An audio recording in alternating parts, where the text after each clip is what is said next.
Додека граѓаните поминуваат низ колективна травма, во кривичниот суд денеска продолжи судењето за трагедијата која се случи во 2023 година. Продолжи судењето за грабнувањето и убиствата на Вања Ѓурчевски и Панче Жежовски, со распит на Вилибор Манев.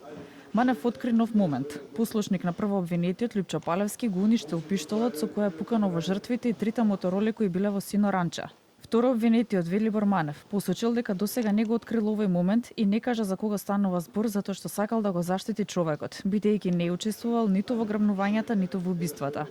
Манев кажа дека Палевски знае за кој човек станува збор, додека пак одбраната на Палевски го негира овој исказ.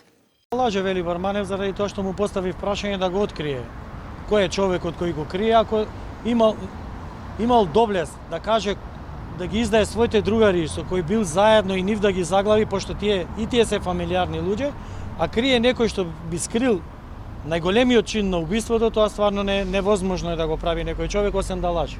Велибор Манев детално одговараше на прашањата кои му беа поставени. Во судницата кажа дека Палевски го натерал да ја одлепи лентата од устата на Вања, за да може да ја слика со вперен пиштол, а сликата да ја прати на родителите од кои сакал да побара поголема сума.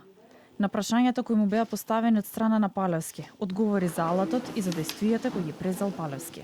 Веднаш по закупувањето на Вања и пред да ги ставиме алатите во возилото, Палевски ги чистеше од рачка до метал со ВД-40 за да ги прикрие трагите. Лопатата со која ја закопавме Вања ја фрливме во долна пат кон Глуво, кога одевме да ја запалиме колата на Панче Жежовски. Беше комплетно нов алат. Откако завршивме со закупувањето на Вања, Љупчо Палевски си запалил еднокрано цигара. Тогаш го отвори телефонот и виде джева на интернет дека се бара Вања. Таткото на Вања, Александар Ѓурчевски, кој се наоѓа на обвинителна клупа, затоа што според обвинителството давал информации за Вања за незиното движење. До Манев постави едно прашање. Што се случи? Зошто ми губивте детето? На тоа прашање не можам да одговарам. Треба да го прашате Палевски, тој што го изврши убиството. Велибор Манев и на минатото рочиште и денеска повтори дека не го познава Александар Ѓурчевски и никогаш претходно ниту го видел, ниту имал никаков контакт со него.